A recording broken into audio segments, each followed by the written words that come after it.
क्या होना चाहिए? लाइन से लाइन की दूरी और पौधे से पौधे की दूरी क्या रखें हम केले में? अभी हम दोनों बात करेंगे। आपके क्षेत्र में क्या हो रहा है? 7x5, पौधे से पौधा 5 फीट, लाइन से लाइन 7 फीट। हाँ, अभी ये ग्राफ, अगर आपको सस्टेनेबल खेती करना है, एक बार निवेश करके ज्यादा कटिंग लेना है, तो 100% गलत ग्राफ है ये। उसका मैं बतलाऊंगा क्यों गलत है। होना क्या चाहिए? ग्राफ जो एक बार लगाकर ज्यादा खेती करें, लाइन से लाइन 5 फीट और पौधे से पौधा 7 फीट।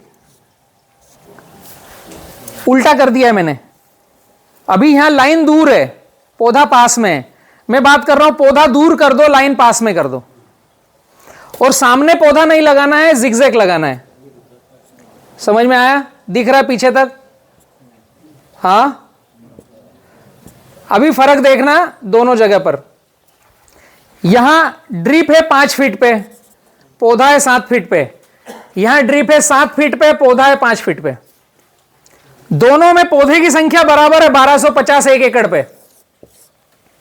35 स्क्वायर फीट का ग्राफ है, ये अच्छी बात है, ये लेना चाहिए।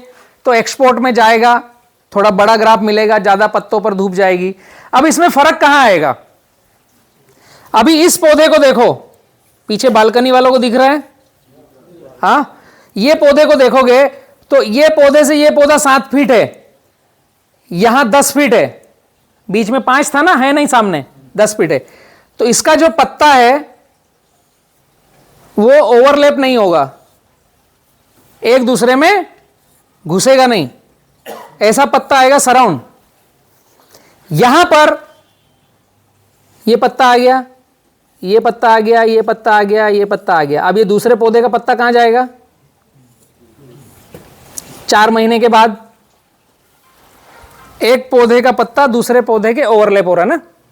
4 महीने तक तो हमें लगता है कि ग्राफ बहुत बड़ा है। 4 महीने के बाद जब पौधे का कंधे तक का हाइट आ जाता है, 5वें महीने में एक पत्ता दूसरे पत्ते में घुसना चालू। अभी जो पत्ता नीचे छांव में है उसके क्लोरोफिल का कुछ काम है, धूप तो लग नहीं रही, तो नीचे से जो भी भोजन उठ रहा है वो ये पत्ता नहीं बना रहा है, उसको पका नहीं रहा है। जो पत्ता धूप में है ये पका रहा है, छांव वाला नहीं पका रहा है। इस कंडीशन में आपने अगर गौर किया हो कि जब फ्लावरिंग आती है तो जो छांव में पत्ते हैं वो अचानक से डल हो जाते हैं। धूप वाला पत्ता खड़ा रहता है, जो छांव में पत्ता है वो गिर जाता है। फ्लावरिंग आते समय हरा पत्ता गिरता है, नोटिस किया आपने खेत में? इस कंडीशन में क्या होगा? हरा पत्ता खड़ा रहेगा, ओवरलैप नहीं होता है या बहुत कम होता है। पौधे उतने ही आएंगे, सूर्य की रोशनी हर पत्ते पर जाएगी, नीचे तक जाएगी, तो ज्यादा से ज्यादा पत्ते भोजन बनाएंगे और वो भोजन अपने बंच में डालेंगे, तो आपका वजन ज्यादा आएगा। और वो वजन रिलेट करेगा किस चीज से, ये समझना। वो वजन रिलेट करेगा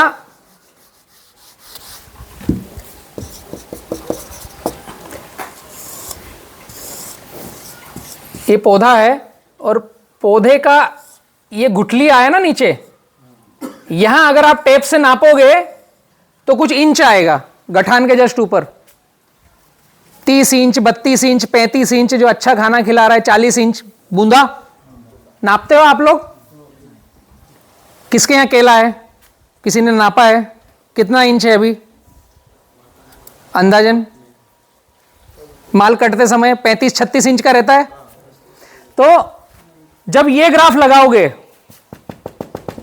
और बूंदे को नापोगे 35 इंच, तो वजन आएगा 25 किलो। ऐसा होता है आपके यहां? बूंदा 35 इंच का, वजन आया 25-28। हाँ, क्या होता है फिर? अच्छा, और कम होता है, 20 केजी, 20 किलो, 22 किलो। हाँ, बूंदा 35 इंच का है, वजन आ रहा 20-22 किलो। इस ग्राफ में क्या होगा? बूंदा 35 का, वजन 35 किलो।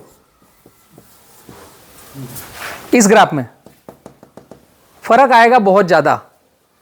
एक चीज और करना पड़ेगी तब, जो इसके नीचे ये कंद है, कमल, जो नए बच्चे सकर निकलते हैं, इनको काटकर ड्रिल करना पड़ेगा, इनको खाना खिलाना बंद करना पड़ेगा। इस ग्राफ में एक, आपको पत्तों की संख्या ज्यादा चाहिए, दूसरा जो नीचे से गठान आ रही है, पहले 90 दिन में, पौधा लगाने के 90 दिन में जितने नए शकर आए उनको काटो, उनको ड्रिल करो और उसमें यूरिया डाल दो। फिर अगले 90 दिन में जितने शकर आए काटो, ड्रिल करो और यूरिया डाल दो। लकड़ी का ठोचा मार दो, लोहे का सरिया मार दो, उसमें यूरिया डाल दो, तो वहीं का वहीं सुकड़ कर सड़ जाएगा। 2 ही बार करना है, ज्यादा करने की आवश्यकता नहीं। हमारी ये प्रक्रिया 20-22 किलो क्यों आ रहा है? एक तो हमारे पत्ते ओवरलैप हो रहे हैं तो पौधा भोजन कम बना रहा है। दूसरा, ये जो बच्चे हैं, इन बच्चों की हम ऊपर से गर्दन काटते हैं, नीचे धड़ जिंदा है, गठान मोटी हो रही है। शुरुआत में 90 दिन में हमने पील काटा तो उसकी गठान है 3 इंच की गोलाई की, 4 इंच की गोलाई की, छोटी सी। अगर उस समय उसको ठोचा मारकर यूरिया डालेंगे तो वो खाना बंद कर देगा, पर हम उसको बंद नहीं कर रहे हैं, हम केवल गर्दन काट रहे हैं। फिर 1 महीने बाद फिर गर्दन काटी तो वो हो गया मोटा, फिर 1 महीने बाद गर्दन काटी तो वो हो गया मोटा। मोटा हो रहा है मतलब खाना खा रहा है ना। जिस दिन माल कटता है उस दिन अगर इनकी गिनती करोगे तो शायद 7 से 9 मिलेगा, ये छोटा बड़ा सब करके, हाँ। और एक आपका भाई खुद, जिस दिन माल कट रहा है उस दिन अगर गिनती करोगे तो 7 से 9 ये है और एक ये खुद है। अभी आपने 10 kilo potash, 10 kilo DAP, 10 kilo 1261 डाला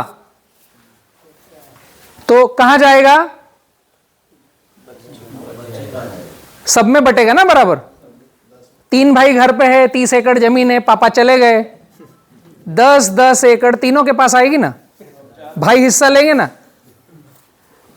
अभी यहां पर भी भाई हिस्सा जाएगा, 9 किलो इनमें जाएगा, 1 किलो इनमें जाएगा, तो आपका जो 20 किलो आ रहा है ये सही आ रहा है, जो हम खेती कर रहे हैं उसके हिसाब से सही है। गलती है कोई? एक तो हमारा पत्ते के ऊपर पत्ता जहां फोटोसिंथेसिस कम, दूसरा हमारी गठाने वहीं पर है, हम केवल पील काट रहे हैं, उसको रोक नहीं रहे हैं खाने से, तो ये वजन सही आ रहा है।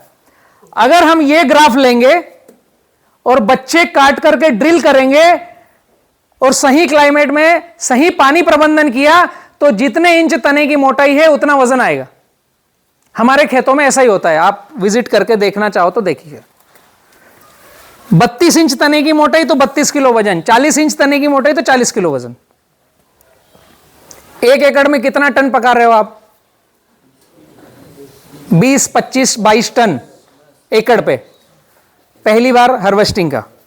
हमारे पास जो किसान हैं 100% अगर फॉलो करते हैं, केवल गाइडलाइन की बात कर रहा हूं, खाद अभी मैंने बात नहीं चालू करी।